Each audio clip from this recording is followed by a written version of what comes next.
Hi, Ham Girl. I want to make another video in regards to the antinatalism. I don't know why this video recording keeps cutting off. This happened now a lot. And, I don't know why that is. This is kind of weird. But anyway, I just wanted to say that I had so many thoughts that I needed to talk about, and it's kind of a little bit, I forgot now exactly what I said in my previous video. But anyway, I wanted to say that I am welcoming all thoughts and questions and beliefs, and we should bring all this together. And I wanted to say why I am not an antinatalist to the antinatalist community. I am coming from a very progressive background, and I agree with a lot of the points that were made. I am completely for abortion. I personally would not do an abortion after 3 months of development. That's just my personal view on it. I do value all life, animal more than people even, but also people life, and I would love my dog still more than my own biological child, and that's a very radical view, but and I'm probably going to get hate for it, but that is my view on it. I think dogs are the most innocent animals that exist, the most loyal. They give their lives for you. If they're friends with you, they give their lives for you. They stick with you no matter what you're doing, and I've seen it over and over again. And they look good. They're the cutest. And so this is how I see it, and I think a lot of antinatalists would probably agree with me on that one. And there's a lot of animal rights activists among them, and those are the coolest people in the world. But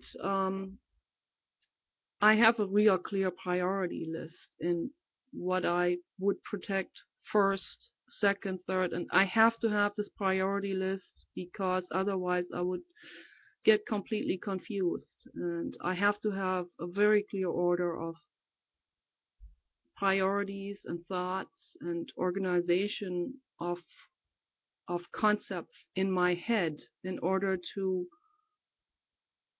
ponder over different things in the right way, in order to understand things the right way. Otherwise, it gets way too complicated and convoluted. I need to unravel all of this and really look at what what I want first of all, because I'm thinking from my brain, from my point of view, and I want everybody else to do the same.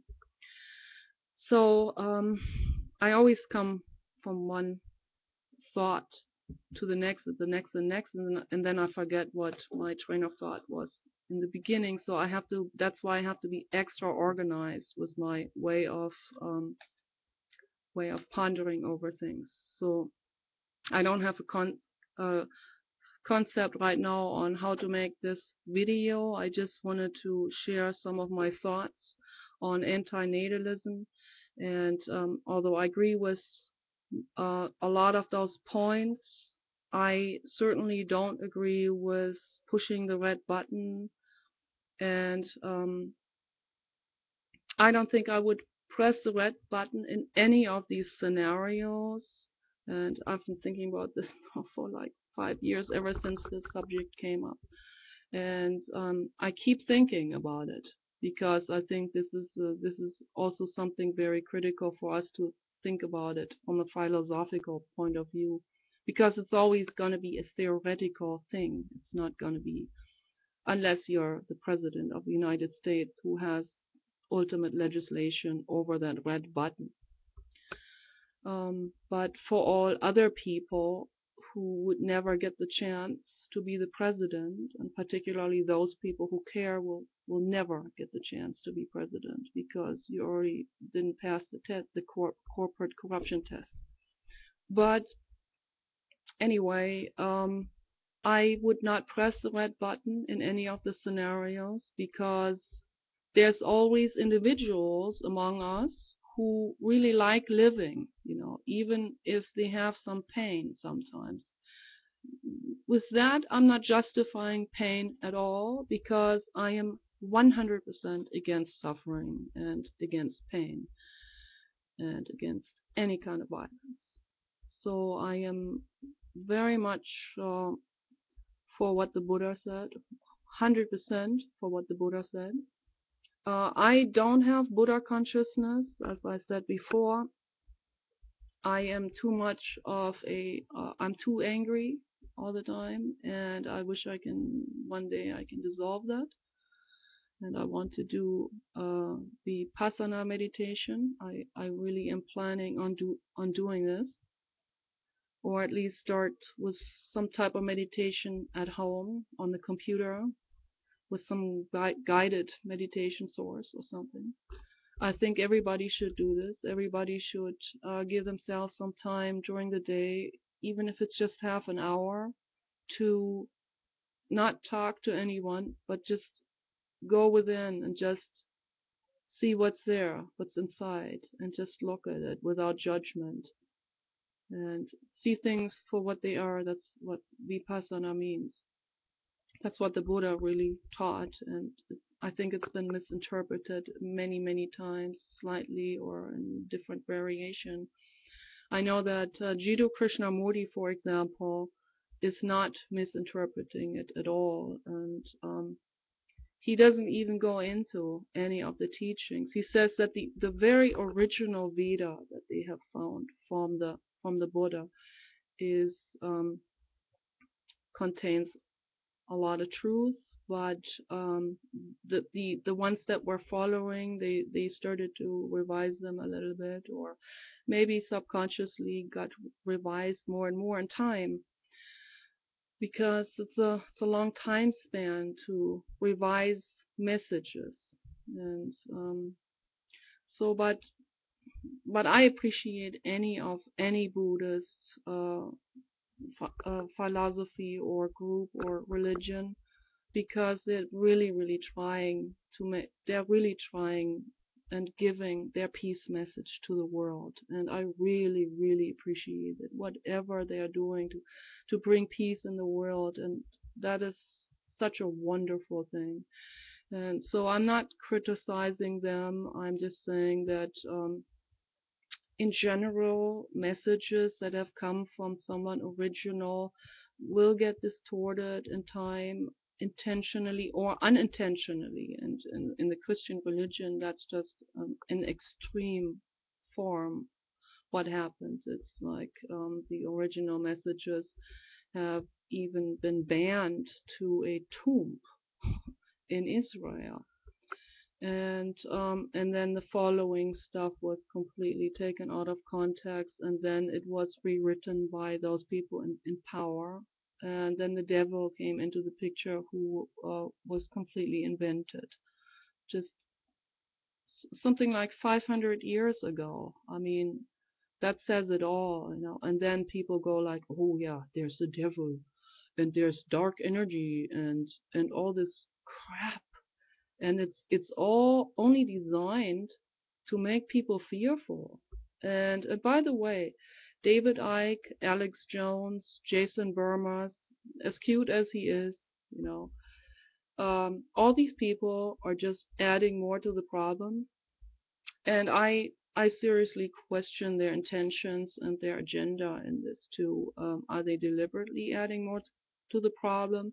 Are they paid by the corporations? You gotta ask these questions, not just, I mean, it's good to ask questions and listen to other people's thoughts, but don't go overboard and go like, yeah, baby, Alex Jones is the answer. That's so badass cool or something. And it's not. That guy is not badass cool. And I see it so many times on the internet, that how people they group themselves into this group of Alex Jones fans, and they think this is now badass or something, and now we're the real critical people, and they totally overlook the fact that Alex Jones may be part of this entire conspiracy. So it's all about money. It's not about reptiles. It's not about extraterrestrials or Anunnaki or whatever. And this is my opinion on it. And please, anyone, don't take offense to my opinion. Uh, Tell me if it hurt your feelings. We can talk about this. I have to be able to say what's on my mind, and we can respectfully disagree and agree to disagree, and without hate, I'm not trying to hurt anybody's feelings or humiliate anyone. I'm trying to get people to ask more questions, become more attentive to these things.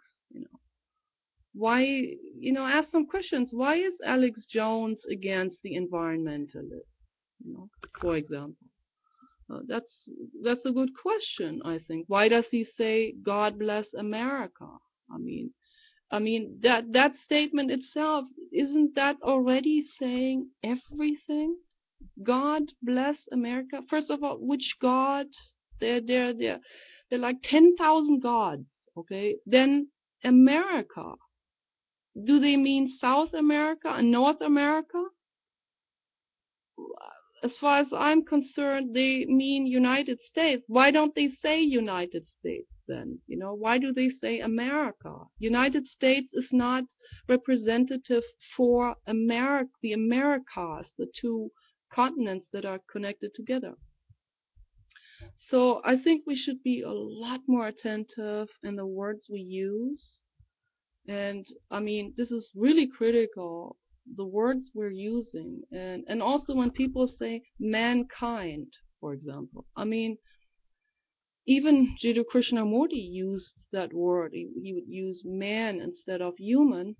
But that's a very old-fashioned thing to do. He was born in 1895. So I excuse that for him. But not the people who are born in 1980. I'm sorry. We can do better than that. We don't have to use mankind anymore. We can say humans, humanity, okay? All humans, if we're referring to all humans. That includes the women. And so,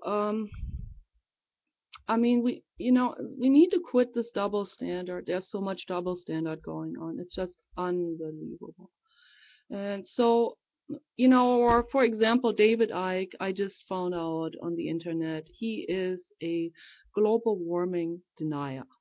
Okay? And when I saw this, I already had my doubts about him. But when I saw that, it was pretty crystal clear, which agenda he is coming from.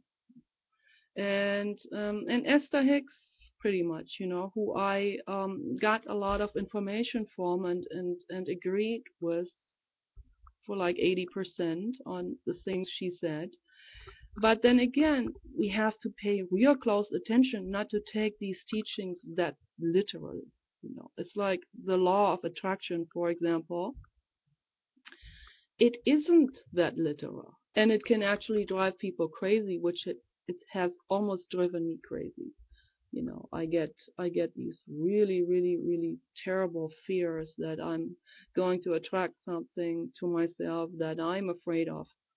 And my husband had to kind of like set the record straight with me again and say this doesn't happen like that. It doesn't work that way. It's not like you have a thought and then you're going to manifest it in your life. It doesn't work that way. And also the global warming denying, it's like when a little child puts her hands over her eyes and thinks at age 3, now nobody can see me. That's a little bit of the same approach that Esther Hicks is doing. I pull the wool over my eyes. Now the world is perfectly pink, just the way I'm painting it. And that's just not the case. Okay, the world is not pink. The world is very, very, very, very grim. And even Jiddu Krishnamurti talked about this. He died in the early 90s, 1990s. He was, yeah, he was way over 90, and he taught his entire life over the flower power time, the 60s, 50s, the 60s, the 70s, the 80s, the 90s, and he's always been talking about that. That we have to pay real close attention so that things don't get more and more and more twisted up and dangerous for this planet. And he's always talked about this planet, how that we need to pay real close attention, that we don't cause any more problems. So anyway, yeah, back to the antinatalism subject that I wanted to talk about really. I don't think it works that way. That to destroy everything, and I mean it's like then that's like total nihilism. That's like denies everything, and it denies it also for everybody else. It denies. How can anybody say I'm denying you your view that your life is has value? So that totally doesn't work that way. And but again, abortion, we can't. It's hard to dictate to people. I think it's really hard to separate like the time to determine when the woman is going to when the abortion becomes illegal or when it's still legal. So the gestational stage, I think that's going to be really, really difficult. That's why they have it up to birth, which I really, really don't like. But I think it should be at maximum 3 months. But um, but I think it's too difficult to determine this at any point in development. Um, I pretty much agree with a lot that Peter Singer is talking about, the philosopher, the ethics philosopher. He has some really radical views, but when he talks about euthanasia, he means absolutely means no suffering involved at all, no pain. And I think this should always be the absolute priority, and that's what a lot of people who rescue animals don't seem to quite understand is this they think death is the ultimate threat or something. They always see death as like that is the forbidden thing or something, for the animals they rescue or people or any kind of life. And however, they probably spray pesticides themselves, so they contradict themselves with that. And so we have to be really, really careful. And again, no offense, we need to be careful. We need to introspect. Um, if somebody uses pesticides, they cannot consider themselves pro-life in the real meaning of this term, pro-life. I consider myself pro-life in the real sense, not in the political, religious sense. I'm totally against this. But I am pro-life. I am for life. I'm for body cells, my cells and my skin. Those are little animals, and all the animals have the same cells that want to live, and all the humans. And so for that, there is no difference.